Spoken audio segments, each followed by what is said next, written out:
What's going on, everyone, and welcome to the Joseph Vore podcast on the JV Podcast Network. Really excited to share this episode with you guys today as I sat down with Dawson Gurley. You know him as the YouTube star Big Daws TV. We talk about his ups and his downs on his rise to becoming a successful YouTuber, and we catch up to what he has going on current day. He and his wife just built and moved into their dream home, and they welcomed their very first son, Miles, into this world back in July. So without further ado, enjoy this nice smooth jazz and the sit down with Big Daws TV.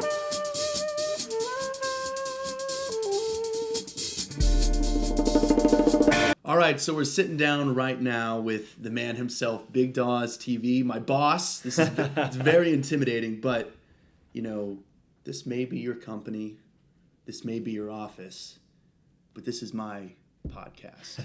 So okay, make no mistakes about it. I am calling the shots right now. Hey, you're in control, man. You're in control. So I like, with all the guests that I have on, I like to ask you questions just to like butter them up, you know, make them feel good. Okay. Or whatever. Boost so my confidence a little yes, bit? exactly. So Wow.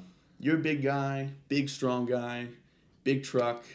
You're obviously compensating. How does your wife deal with that? Well, How does she knows. love you at the end of the day? She knows that I'm compensating, and that's kind of obvious in my life. You see me compensating a lot because there's a lot to compensate for. Right. I mean, you're a YouTube guy, Yeah. on camera, name the channel after yourself. I mean, it doesn't get any more.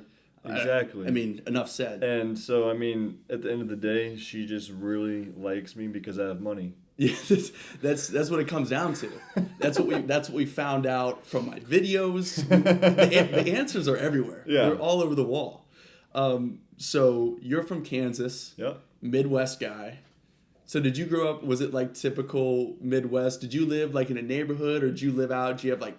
Did you have like property where you kind of like out in your own? I mean, we lived in a neighborhood, but I had like, semi-forest behind my house, like woods, creek, all that stuff. My family has like a farm where we go hunting and fishing, and everyone have a waves bunch to of each other. land. Yeah, exactly. We have a guy, Rick, who takes care of the property when we're not there. Everyone's got a Rick. Yeah. Every town's Rick's got a the Rick. man, dude. Yeah, that's great. So yeah, everyone waves, sports, hunting. Yeah. It's just... And there's not a lot of waving because there's not a lot of people. Right, so exactly. when you do wave, you get pretty excited. You do. You're like, oh, that's a like, car. oh wow, I just waved at a person. Yeah, or it's that was cool. That was really cool. Yeah, or if you're in my neck of the woods, we get a lot of horse and buggy that make their way back. Oh, and really? forth time to time. Yeah, where I grew up, it's not too far from Amish country. No way. Yeah, there's a lot of that up in Ohio, isn't there? Yeah, there is, and it's actually great because like at my house and like pretty much everyone, if they want something done like construction or whatever it is, the Amish come in. It takes them like 45 minutes. No, I mean not 45 minutes, but it's like the cliche. The Amish do construction. Yeah. What with like they build houses, garages, but without sheds. machines, right? They don't use machines. Yeah, it's incredible. And it's it's all like hand built, and it's like the best quality. It's like really amazing. Yeah, that's interesting. They're really Dude, that would really be good. cool to do. Like since you do the interviews and stuff Right. for us, we talked about doing some documentaries. I think we do a documentary where you go Amish for a week. Yeah.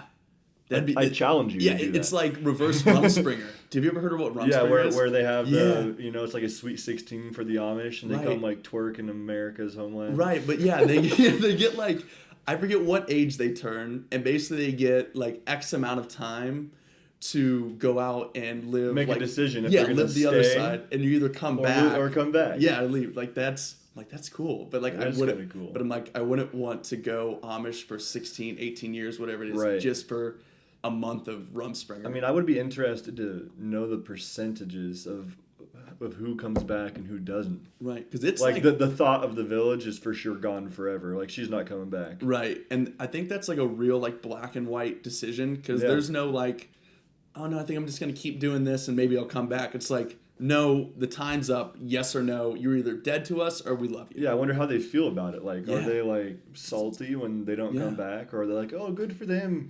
They did it. I remember my Rumspringer. We went and saw Bruce Springsteen. Yeah. We listened to Bruce Springsteen on the radio in the heyday. So when did your like bug start to start creating content? I remember that first trip that I went on with you guys to Vegas, and we filmed one day. Yeah, that was a little over a year ago, probably about a year ago. Pretty close. That was in very end of October, I think. Okay. Yeah, in late October, maybe early November, and you were sort of telling me about like some of the first videos you created. You know, you spent some money, got some sort of editing thing on your guys' home computer.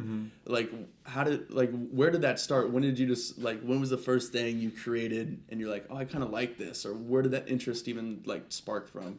So it sparked when I was 11 years old and I saw Jackass. My dad made the mistake of letting me watch Jackass. So that happened. I was like, yo, this looks like fun. How do I do this? Yeah, exactly. So I asked for a video camera for Christmas. Yeah. Got a video camera for Christmas because I was a spoiled little bitch. You just got everything you asked for. And your dad's letting you watch Spike TV. He's getting you a video camera for Christmas. I mean, God, what else do you need? Yeah, this is where I was born. Yes, this is the creation this of a monster. This is the creation of Big Daws TV and everything else. So me and my buddies and my brother would just go around my neighborhood, just, you know, messing around, doing stupid shit, trying to emulate Jackass. Right. Like, we would make movies and, like, film the intro of, like, Johnny Knoxville saying, you know, whatever that whole spiel was about not doing this at home, blah, blah, blah. We would film that we would film a TV. Right.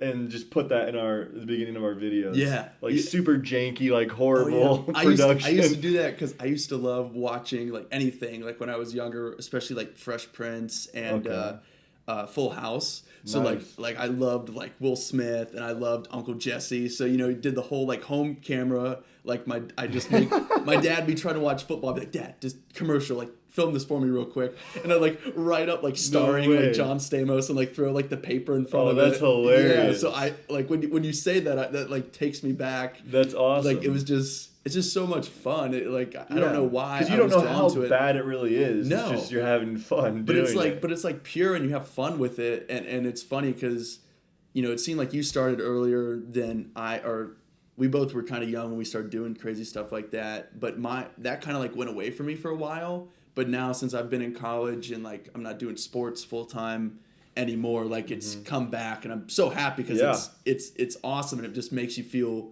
great. That's kind of the same story for me, because I was always that guy that I was known in middle school and high school as the guy that, like, would make videos, but I was never able really to pursue that because I was in sports and I was really focused on basketball, and you know, I played, you know, baseball and football and track. And Kansas isn't exactly the market for it. Yeah, exactly. Like, it's tough to do it there. Yeah. And not to mention, the internet isn't what it was. Not even close. Not even close. Yeah, not even close back then. I mean, everything was just getting started. Right. I remember my friend posted a video on YouTube when I was probably in 8th grade. I was like, I was just in awe that he was able to do that. I was like, how did you figure out how to actually, like, I can make a video, but I don't know how to post it on YouTube. Post it on YouTube. I thought that he was, like, famous because he posted it. It had, like, 11 views. Right. But the fact that it was on the internet, I was like, that's kind of a big deal. Yeah.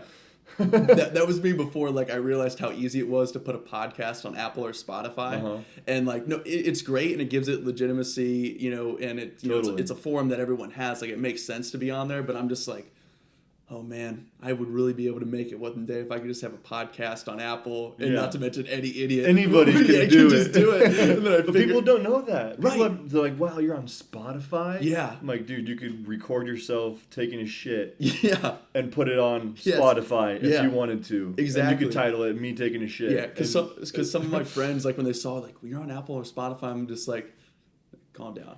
Calm down. Like, you should just have a big ego and be like, yeah, dude. Well, like, then until they look it up. They signed me. Yeah.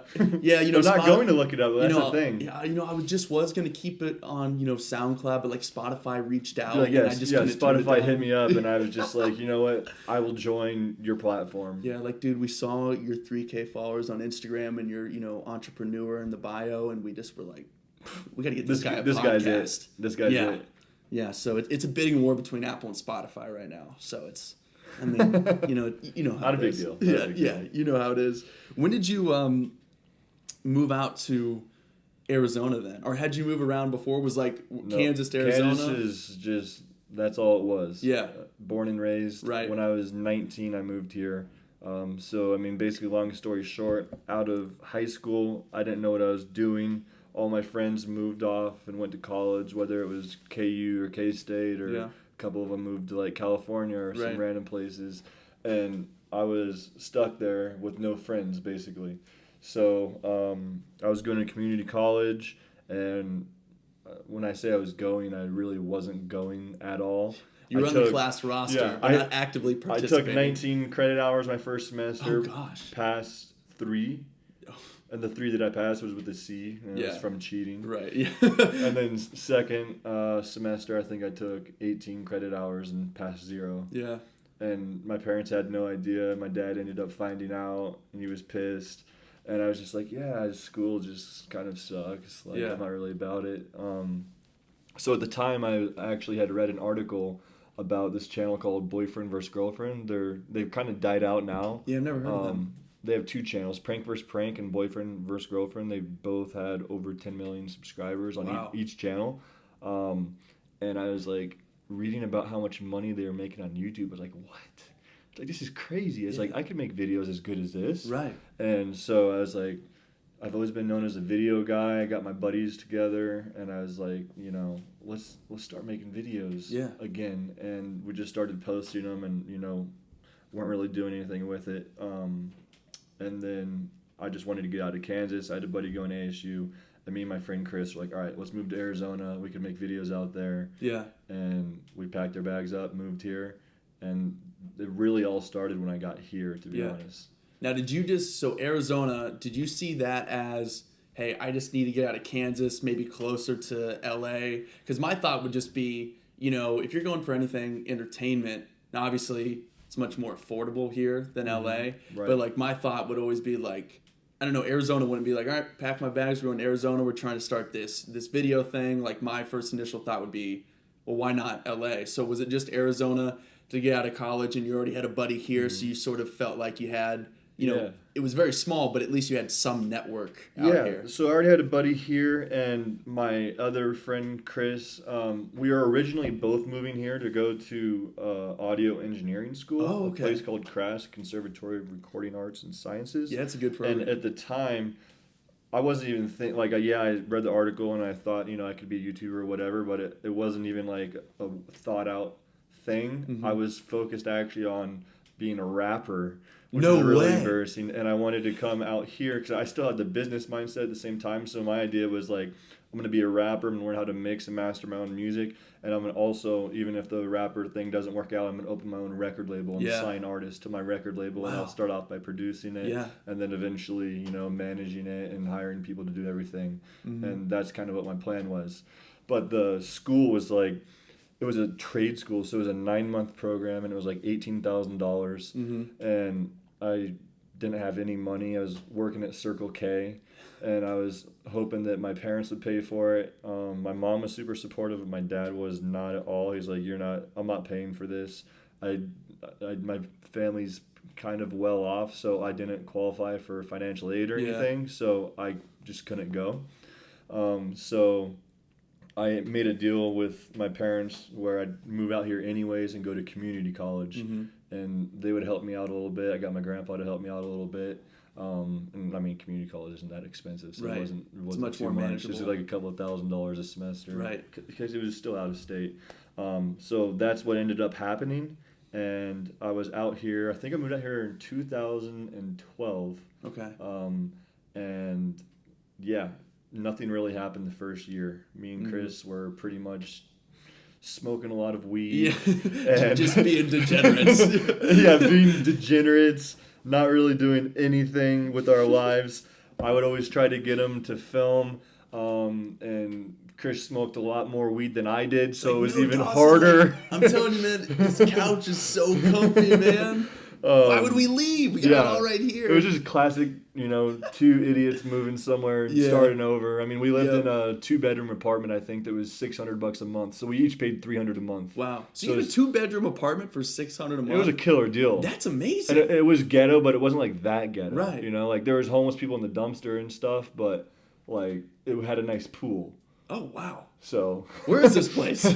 Terra Vita, dude. Is it still alive? It's close by, yeah. I'm sure it's more now, but yeah, it was a steal. Yeah, for sure. And so that was nice. And we probably put out 1 video a month. Yeah.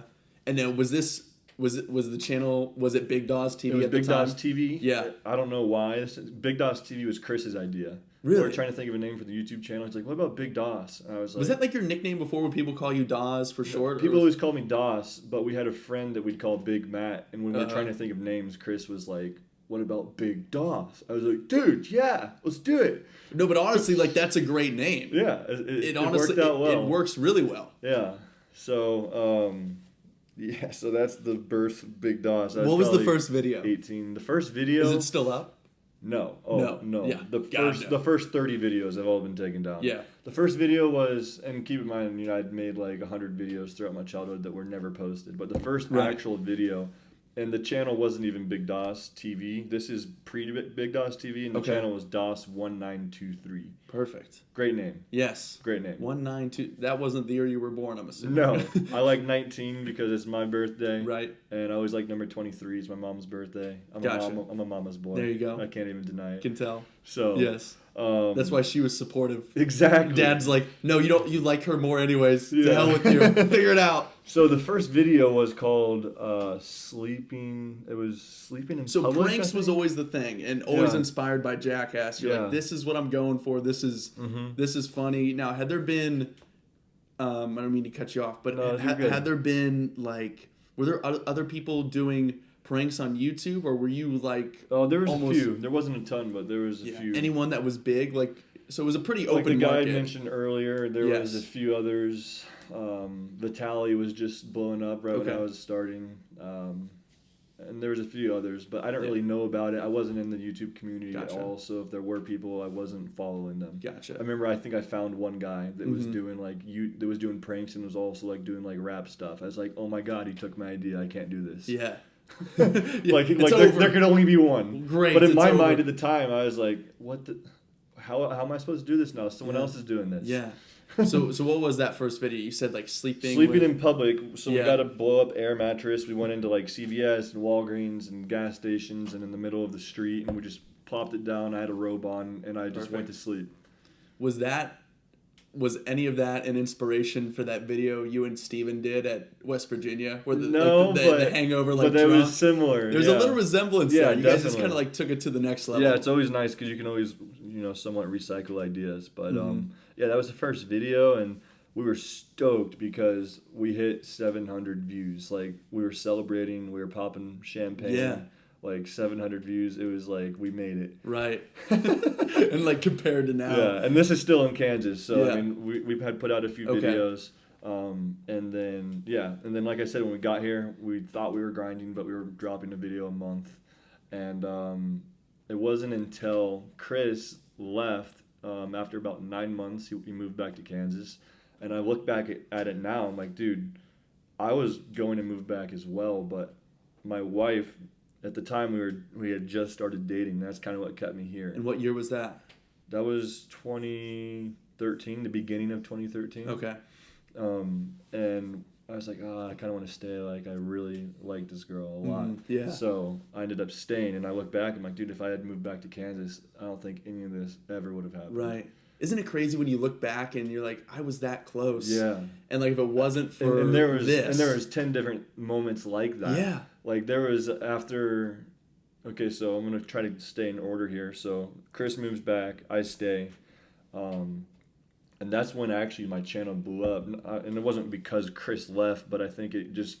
Him not being there and me being by myself gave me more time to like sit down and be like, okay, I literally have nothing to do. I might as well film these videos.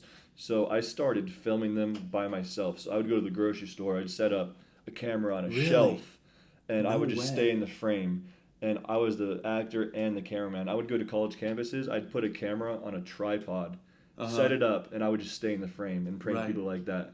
Wow. Like, I used to dream of having a cameraman, and now I have like 12. Right. You're like, a camera guy would be such a luxury. It would be so nice. Yeah, instead of just going into grocery store like, F this applesauce, I'm putting my camera here. You're just like clearing out shelves. F this applesauce. Look at these mandarin oranges. Fuck these mandarin oranges. I'm putting my camera here. Yeah, so that was the style, and actually like the first 4 videos that I filmed like that, they got a ton of views. Like one of them hit 100,000. They all eventually reached over 1 million. These ones are still on my channel. Okay. Like I think the I Love You prank eating mayonnaise in the library, a couple other like random ones. I'd have to go back in my channel, but like now they all have over like 1 million views. I'm like, Right. wow, like I thought it was crazy when they reached over 1,000 views. I had like 800 subscribers at the time.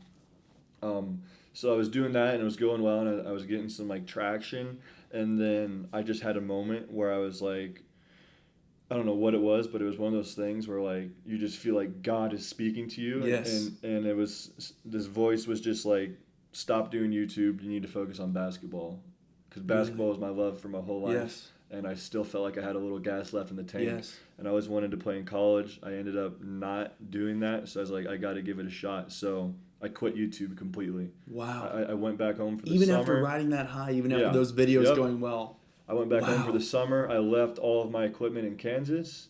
I was like, that's how serious I am about this. I'm done. I come Yeah. back. I'm going to MCC. I start playing basketball at MCC. Mm-hmm. I talked to the coach. He let me start practicing with the team. Trials were, I think, a month out.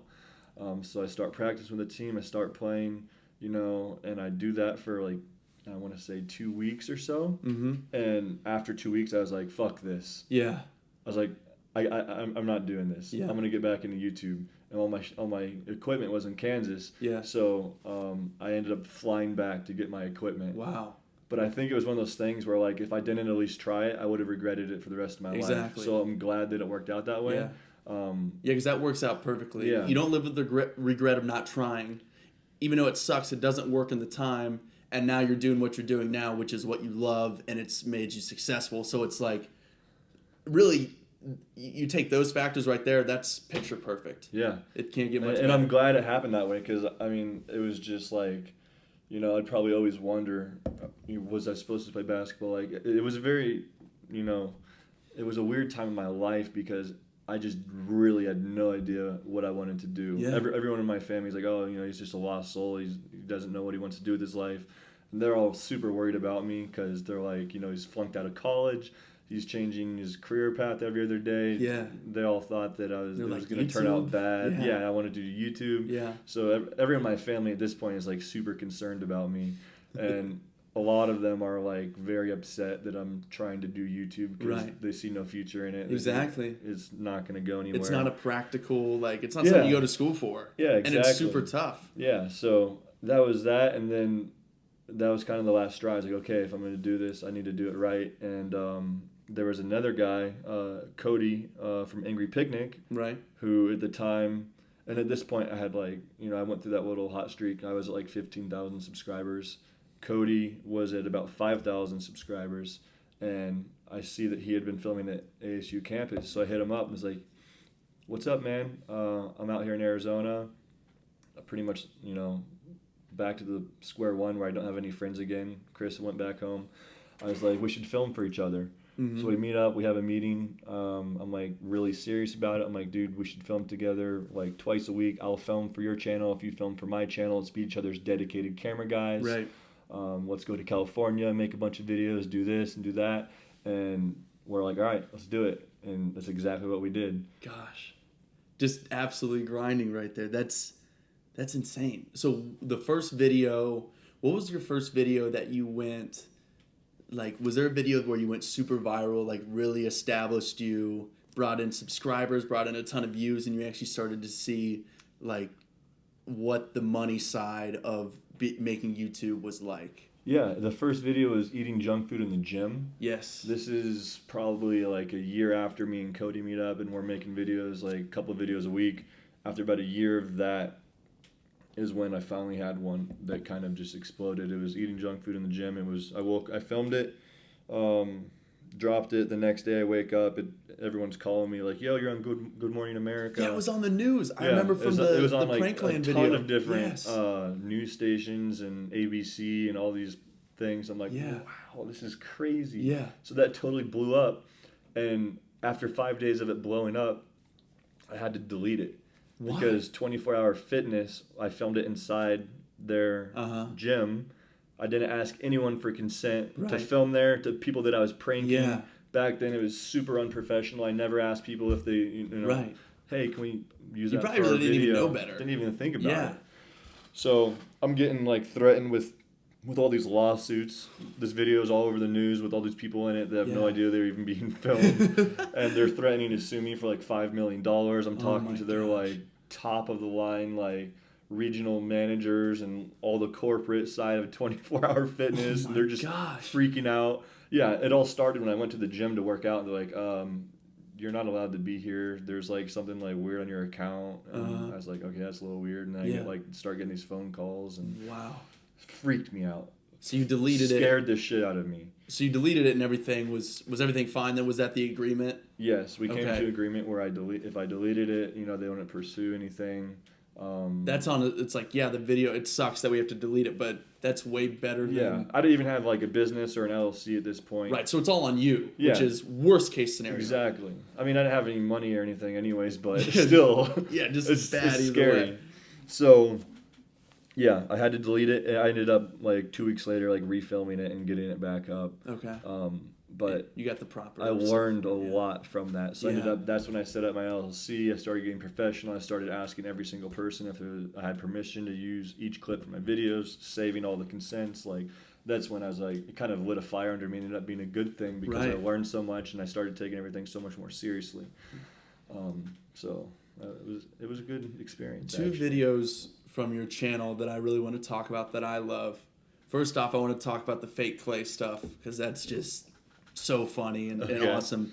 But the one that I want to talk about before, it's a little bit more serious, the social experiment you did with the breathalyzer with the people on the street. I think that video is so cool. What was the inspiration? Can first off explain what the premise of the video was? Because it's not a prank. It was very different. It was a social experiment and very serious. Yeah. And what was like the inspiration and purpose for doing that video? I mean, I walked around the street. I had a breathalyzer. I pretended like I was drunk. We made it seem like it was a breathalyzer that was like attached to my car. Right. I asked people. I offered people $20 to blow into my breathalyzer so that I could drive. Yes. And a lot of people did it. That was so surprising. I was like, that is so like for freaking $20, scary. For $20, you're gonna put somebody on the road. That is so scary. It's so selfish. The inspiration behind it, I mean, there wasn't any like big moments. Like I didn't lose any loved ones or anybody to like a drunk driving incident or anything like that. But you know, I just felt, I don't know, I get these ideas where, you know, at certain times I feel more inspired to like step away from the comedy side of things and just doing any little thing I can to make somewhat of a positive impact. Because I think that's important. And you never know. I mean, so many people see your videos. There could have been one person that saw that video and it could have changed a path they were on or a decision that could have been in their near future. And all it takes is seeing, you know, just 30 seconds of that video, just one clip, and they're just like, God, I would have taken that $20.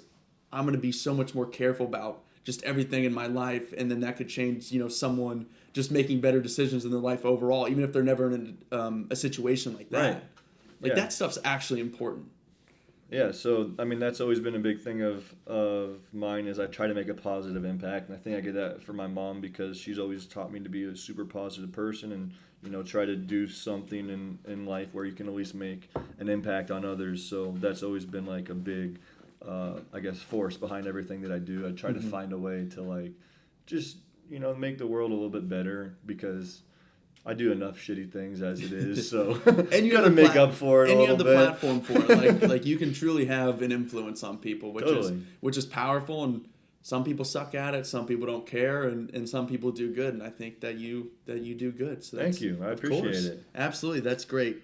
Now it's this is a little bit more fun. Fake Klay Thompson, and so before we get into like, you know, how you came up with this and all this. I love this, being from Ohio, being a Cavs fan. Because when you're out there, and now you look like them. Now you really do. But I still know that people who actually follow basketball and are true Warriors fans, I mean, you're a big guy, but Klay's taller. Right. And Klay's a professional basketball player. And a lot slimmer. So the fact, it cracks me up because, you know, everyone says, you know, there's a ton of bandwagon Warriors fans, blah, blah, blah.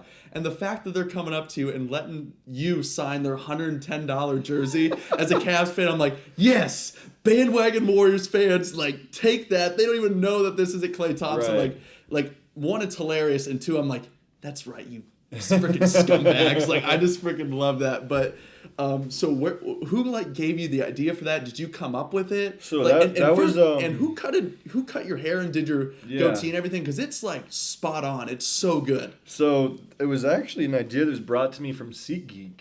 Really? And it was a brand deal. Did they sponsor a lot of those videos? They sponsored that first video, and Okay. they actually from there weren't able to sponsor anymore because like Klay's agent hit them up and was like, "Yo, you guys are like sponsoring this guy where he's like stealing Klay's likeness and all this stuff." Jeez. So we weren't able to do any more. They're like, "Don't mention anything with SeatGeek, anything to do with Klay Thompson." I'm like, okay, I got it. I already had this whole thing with 24-hour fitness. Right. Yes. Not again. I've learned from this. So but it was SeatGeek that had the idea. I had a guy out there. I don't even remember how I met him, but this dude named Amit. He's my Klay Thompson barber. He lives in the Bay. Yeah. Every time I go there, he comes to my hotel and cuts my hair to make me look like Klay. So He comes to my awesome. hotel and we go in the bathroom and he cuts my hair. That's so awesome. Yeah. How many games did you go doing that? 3. I did 3. Yeah. And Yeah. who The first did they one was a play? vlog, and I was in like, I'm trying to think if that was a brand deal too. I believe it was. Okay. Yeah, that's what happened. Sorry, I mean, so many crazy things have happened. I don't Right. even remember. Yeah. The first time it was a vlog. It was the season before, and it was the finals. It was versus the Cavs. I Right. was at Game 5. What year was that? I believe that was 2000. Was it the year the Warriors won? 2017? Yeah. 2017. The Warriors won in Oakland Game 5. Yes, that would have been 2017. Then. Yeah, so me and Kelly, my wife, were at that game. I was dressed up Crazy. as Klay. That was the first time. Yes. No attention at all. Yeah. I mean, people were coming up to me and taking pictures and stuff. Right. But that was such a huge game. There was no media attention. Right. Nothing happened, Mhm. right? The second time, SeatGeek is like, let's put you front row behind the bench. Where were you sitting at the first game? The first game, I was kind of off to the side. I was in the 5th row. Okay. But it was kind of like, I guess, off like the corner of the court. Gotcha. So, yeah, nothing happened there. But Right. the But next behind one the was right bench, behind the bench. Because the cameras And face I the remember benches. I was in the parking lot because I was doing, dunking on people and stuff before the game. Were you drinking beers? Like, yeah, I'm just grabbing a few Drinking road beers beers with before I the- go in the in. I'm parking like, lot. you idiots. Like, that was so I'm fun. dribbling the ball, and Steve Kerr drives. No way. I'm literally standing in front of his car. I look Yes. up at Steve Kerr and his assistant, and they're just cracking Yeah. up. I don't He know if you probably saw had the- a double Did you see take the real interview quick. No, I of didn't. Steve Kerr? No. Yeah. Can you use your computer right here? We Yeah. gotta pull it up. Yeah, I'll pull it up. So what happened So in this just type interview? So they in just asked him about Steve Kerr, Fake Klay. Steve Kerr. I love this. We're doing this live on the podcast right now. This is hilarious. This came out like the day after. Steve Kerr and Fake Klay Thompson. All right, let's listen. Let's hear what he... Yeah, turn that up. Let the people hear. For our conditioning level is Here.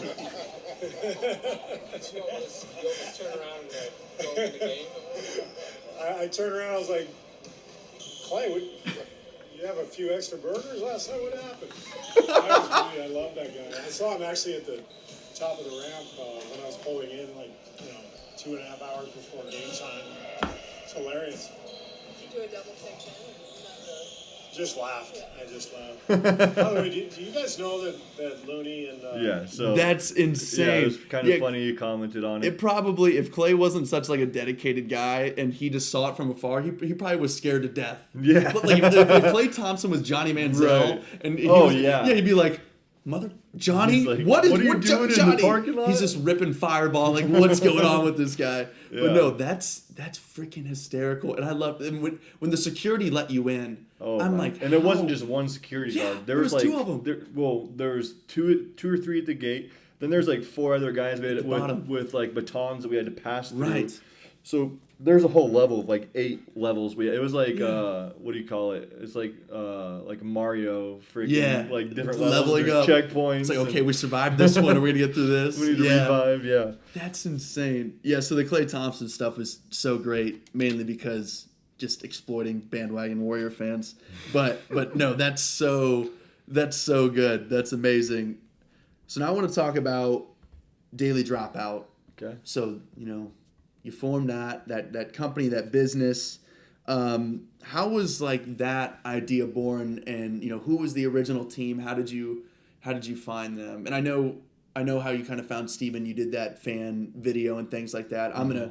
You can quickly touch on that, but don't go into too much detail because Okay. I'll cover that with him when I have him on the Okay. podcast. But yeah, so like, how was the Daily Dropout born? Like, what was the original idea for it? And you know, who was kind of a part of the original team? Yeah, so it was born towards the end of 2017, I believe, like September 2017. Yeah, it's been like a year and a half, maybe 2 years at this point. But like Okay. the first 6 months, it was just nothing. Yeah. So the idea was, I was pretty much over being known as the guy, like the YouTube guy. Mm-hmm. A lot of people like really enjoy fame. I like it. I think it's really cool, but I'm like, do I really want this my whole life? Right. Like, I don't know if I necessarily want to be in the spotlight. And I still go through phases now where I'm like, I love it. I want to do this forever. And then I go through phases where I just want to hide under a rock. Yeah. So it's like a love-hate relationship for me. So I was like, I just should create something where I don't have to be on it at all. I don't have to have people know that it's mine. I can just... And this kind of goes back to your original idea with the record label. Like, you Right. wanted to be more of that CEO role, Yeah. hire good people, be able to delegate and work with them kind of behind the scenes. And now, you know, it's not a record label and it's years later, but you're sort of starting to fill that role. Exactly. So I wanted to create something like that. So the idea was, I'm going to make a college-based, website. And this is also kind of going back to, like, how I read that article about Right. YouTubers and how much money they're making. Well, before I started this, I was reading about websites and, like College Humor in 2006 or early 2000s sold for like $70 million.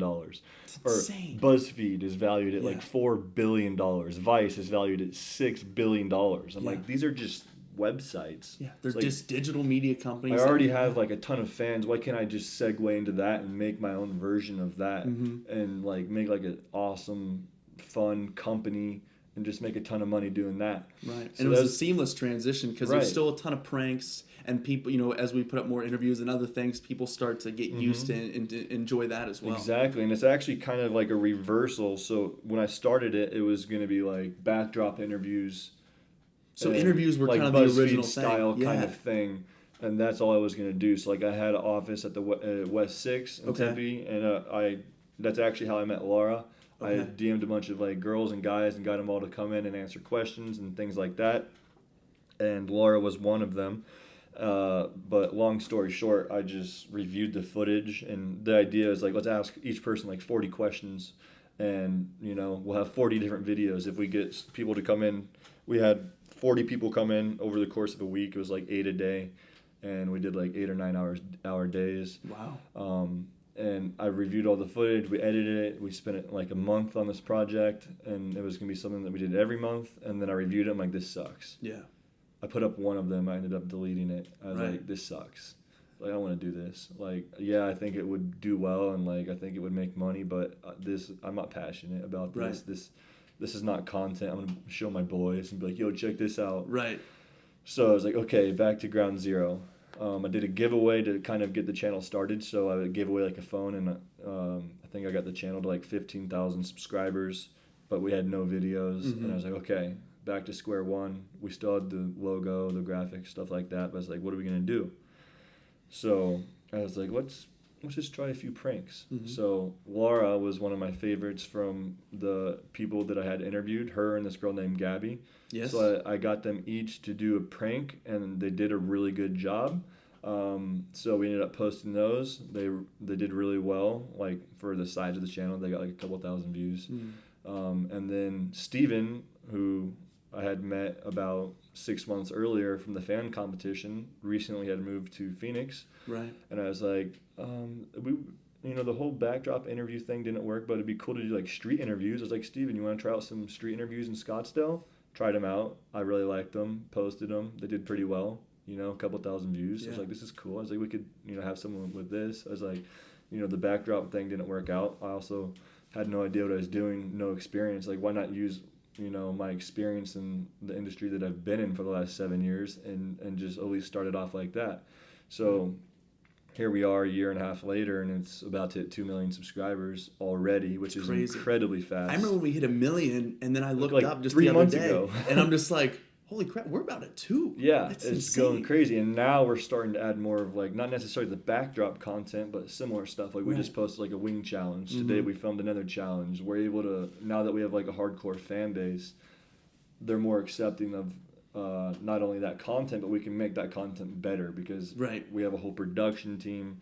I mean, we have like, 8 or 9 full-time employees now at this point, an office space. It's awesome. I absolutely love it. So when you're on the podcast, it's just like being in court. You're under oath. You have to tell the truth. So first off, before I get to this question, did I ever share to you, like, so when you, just what that week was like for me when I discovered sort of your job posting with the interviewer or whatever. So it was so weird. I was actually on fall break and I was in San Diego visiting one of my good friends. And I just was like waiting for her to get up. We were going to go out. I was leaving, I think that day. And we were just going to go out and have like lunch or something before my flight.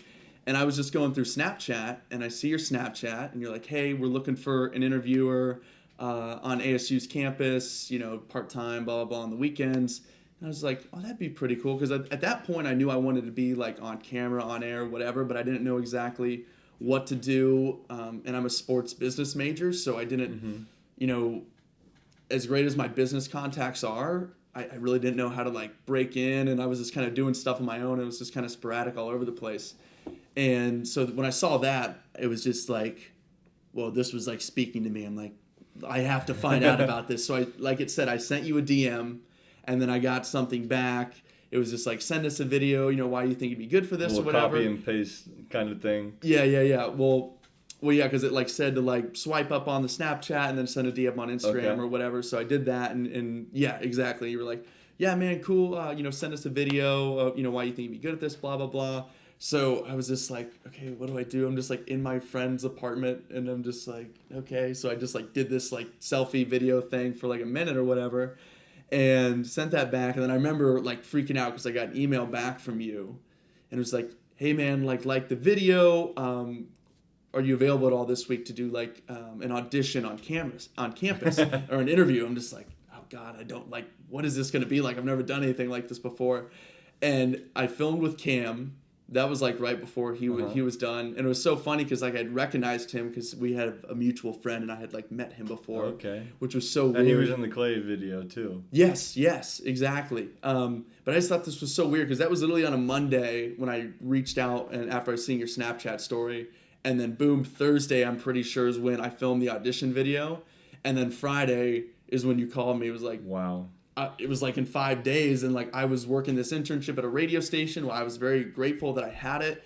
It wasn't exactly what I thought it was going to be and I wasn't passionate about it. So I, you know, admittedly too, didn't put as much, you know, I could have put more effort into it, but I wasn't like really, really behind it. Right. So like that was just amazing. But I want to ask, when you reviewed my video, did no one else audition or did something stick out? Because I look back at my first couple videos, I'm like, I was freaking terrible. I can't believe this. I wouldn't know how to answer this if I didn't just watch it the other day. I think we were talking about it. Yes, we did. I'm just like, I can't watch this. I suck. I'm like, I'm terrible. So me and Kelly were watching all of them. And the thing is, like, there's probably, I don't know, I probably got at least, you know, a couple hundred emails. Right. Only a few, probably responded to 40 of them. Okay. And about 30 of them sent videos back. Okay. And everybody was so bad. Everybody was so bad. Yeah. But there was a couple that were good. I think you and like 2 other kids that I was like interested in. And we ended up only going with you after like, I think, did I have you do a second one? No. It was just one? Maybe I had the others do a second one. I was okay, this guy is the best we're going to get. This is all we're going to get. No, but like, you're just very well spoken and thank you. Confident. You know, I liked how you weren't afraid to pause in the video and think about what you're going to say. You seemed like you'd be like, not professional, but also like good and in tune with like the college lifestyle, and it's undeniable. You're just a good-looking kid. So thank you. So you just had the X factor, man. Yeah. A little bit of everything. Well, I just really appreciate you guys sticking with me, giving me the chance, and you guys have really helped, just like coaching me up with certain things. Like you give me pointers here and there, and they really, really help. And I feel like around spring break when we did those videos is where I really started to catch my stride, and we've been building Yeah, well ever absolutely. since. I just feel more confident about it and more comfortable. Like, you know, I don't have to do as much prep anymore. Like, obviously I still prep and I get my stuff, but I'm just like, I'm just going to go out there and have fun. Yeah. And like, once I got comfortable enough to be able to do that, and you know that just with anything, whether you're doing Right. pranks, acting, you're reporting, sports, pop culture, entertainment, it doesn't matter what it is. Or even if you're just doing a regular job, you're not on camera, not doing a podcast or whatever, the more reps you get, the more that you do it, the more comfortable you get with it. Yeah, And, you know, you absolutely. put the extra time in and you work hard at it, you're going to get better. Yeah. Like, and you watch the first video and you watch the most recent Yeah. video, you can see a huge difference Right. too. Like the first video is still pretty damn good for being the first video. Right. But you look at them now, it's like, wow, like you can see Yes. an improvement, a great improvement, and it's really awesome to watch as well. Kelly was always like me and Kelly kind of, you know, we'd chat about everybody Right. in the office For sure, and different yeah. things, and she's like, wow, like Joe's really good at first, but he's gotten so much better. Like he's Yeah. really good at this. That's good to hear. It's nice to hear, especially with all the dwarf comments. I was just like, okay, I'm just gonna be the dwarf guy, like from now on. But that's really good to hear. So let's fast forward. You know, we've built up now to current day. You haven't been busy at all. It's not like you're moving into a new house. It's not like you just had a kid. It's not like one of your 12 dogs just had 50 puppies. Like none of that's going on. So before we talk about the other stuff, you know, you had your kid, and just to get a little serious here for a second, but you shared like a very emotional, personal message on Instagram, picture with your kid. Mm-hmm. 2 previous times, you know, you and your wife, you shared that you had tried, and what happened was what I imagine is every expecting parent's just worst freaking nightmare. Right. So now that Miles is here, he's happy, he's healthy, like, can you just speak on just like how much of a joy and like blessing that is? Because I think that's just a beautiful thing, because that's like the lowest of lows. Like, I can't speak from experience, but I just imagine that's just gut wrenching. Yeah, no, it definitely was, and especially just like, you know, you're excited, you tell your family and everything that, you know, you're going to have your first grandchild, and, you know, we're pregnant and we're so stoked, and then it's like, you know, you go to the doctor appointment, it's like, oh, there's no heartbeat. It was just like, oh man, like I obviously didn't give up. I'm like, oh, I'm sure it'll show up, it'll be fine. And then, you know, we had the first miscarriage, and, you know, it was extremely tough. You know, probably the hardest thing I've ever been through. And then, you know, we get pregnant again. We're super excited, like, oh, it's all gonna work out. And then it happens again. It's like, wow, like, is this ever gonna work out? So it was really hard, and you know, there's a lot of times where we're just like, wow, you know, you might have to start thinking about adoption, don't know if we're ever going to have kids, and then we get pregnant a third time, and at that point, like, I think Kelly just, like, left pregnancy test on the counter, and I saw it when I got home, and I was just like, okay, you know? Yeah. It's, like, hard to be excited at that point. Right.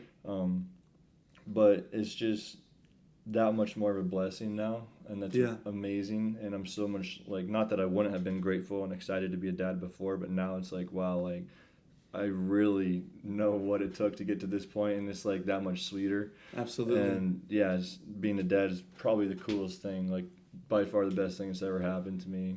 And each day is cooler because like I start getting more. It's aware, brand new, and, yeah. Yeah, and I'm stoked for him to like start playing sports and stuff like that. But yeah, I mean, it's absolutely amazing, and just based off what we had to go through to be at this point, it's just like wow, like I'm even more blessed than I can ever imagine. Right, and I know I've seen you on Twitter, like, you've been recently, like, you've been really pushing doing more videos on your own channel. Again, I think I saw a tweet, it was something like, you know, more motivated than ever or whatever. Like, has that given you, like, a whole new, like, perspective and outlook, too? Yeah, because, you know, before Miles was born, I was pretty much done with my YouTube channel. I was focusing on Daily Dropout, which is something that I've been wanting to do. But as soon as he was born, it's like a whole fire was lit under me. Like, oh my God, I have to provide for this kid for the next 18 years. Yeah. It's like, I feel pretty good with like, you know, my situation right now, but like, I got to provide for this kid for 18 years, and I want to have a lot more of them. So like, I better start working, because I'm like, you know, the company is at the point now where I've pretty much taken like the last year off to really get it started, and I've only been dropping like a video a month on Big Daws TV. Right. And I'm like, all right, time to get back to work. I can do both. And that's what I've been doing pretty much since he's been born. Like, I took probably a week and a half off, and then right back at it. Right And back to things it. are back in business. Thanks Love to it. Miles. You can That's thank right. him for all the new That videos. boy, Miles.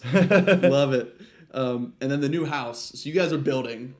Is it close? Is it done? We're fully moved in. Fully yeah. moved in. So you're fully moved in now. Now, would you consider this, is this like your dream home, like more than you could have ever 100%. imagined? I thought my last home was my dream home. Right. And But now you didn't this build is the like- last one, did no, you? we didn't. But you built this one. So this has you and Kelly's handprints and fingerprints all over it. This is you guys. I know you're super pumped. I can't wait to come over Sunday to the man cave. Oh, yeah. Give us, now I know we can't see it, bad radio here, but can you describe in detail, like, Yeah, what so all is in the man cave? forget the house. We don't need to know about the house. To hell with the sleeping and all the cooking and stupid Yeah. stuff. Let's talk about where the magic and happens. the reason why I built this house is for the garage space. I mean, it's all Yes. about the garage space. Yes. Being a guy, the reason why we decided to do it, we were remodeling our house, our first house. We're in the process, like, okay, it's going to be this amount of money, that's what we're going to do. I was like, screw this, let's just build a new It's one. just easier to get a new house. It's just easier. I was Yeah. like, why not we just like Start fresh. Start fresh, and that's what we did. So, we have a 4-car garage, which is amazing, and outside of that is the detached RV garage. So that's the man cave.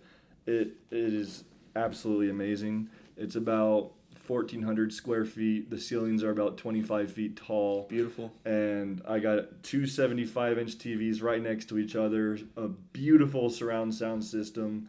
So we got couches centered around that. I have a pool table, a custom-made pool table that's getting shipped in next week, along with the custom-built bar, like a sick, like you walk into like a bar on Mill Ave type of bar. Yes.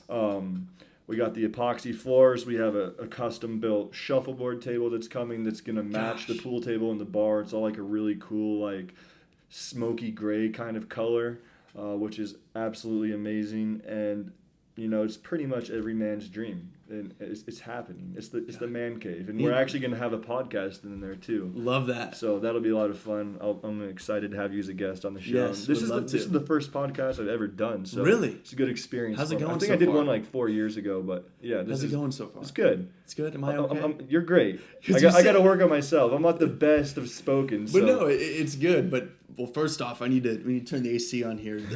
All this awesome man cave stuff is getting me a little flustered hot. over here. Yeah, it's getting a little hot over here. But that's awesome. I can't wait to come over for Sunday football. It sounds like a dream. So you spoke about re-energized, new perspective, all that stuff. So what is with the Daily Dropout and your channel, people that are successful and entrepreneurial, how do you say that word, who have entrepreneurship in their blood, they're successful and they continue to be successful because complacency is just like their worst nightmare. And I imagine that's the same for you. So what's the next step? Like what's the end goal for your channel as well as our company here with the Daily Dropout? I want to definitely build out Big Daws TV to 10 million subscribers and get that diamond play button. That'd be beautiful. I got to get that plaque. Once I hit 10 mil, I'll probably, take a bit of a break and see where I'm at. Because that kind of also goes back to the Daily Dropout. Like, part of the reason why I created that is not only because I was tired of being, the famous guy. Like, boo-hoo. Yeah. The business mindset Everyone behind loves it. you and they want to take pictures with you. Oh, my life sucks. I hate myself. The business mindset behind it was, I can't be 30 years old on a college campus pranking girls and asking them for their phone number. Like, that's just gonna be a little creepy. I'm 26. I look like I'm 30. Yeah. When I'm 30, I'm gonna look 40 probably. Yeah.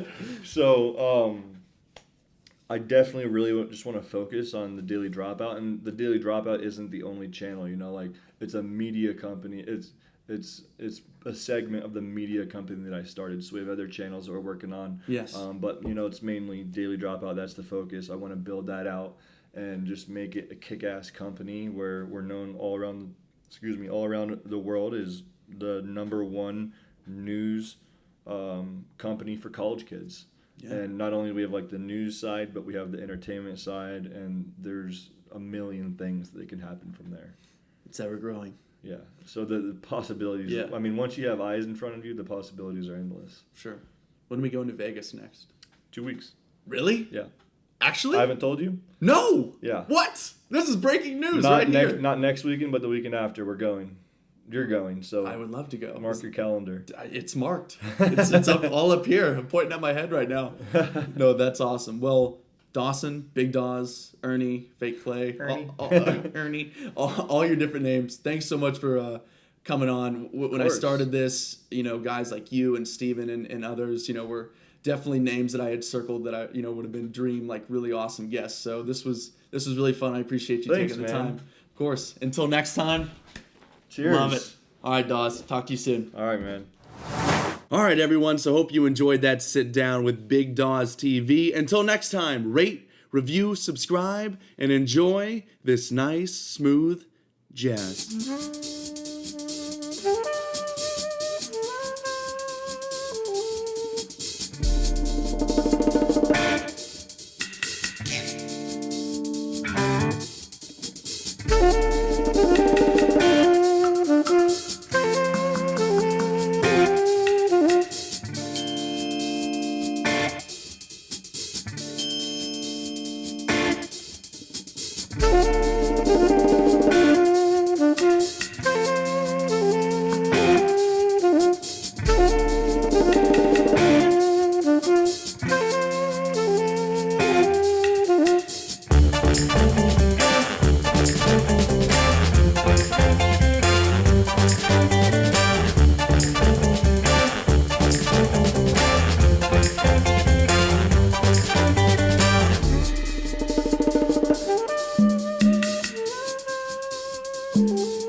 Huh?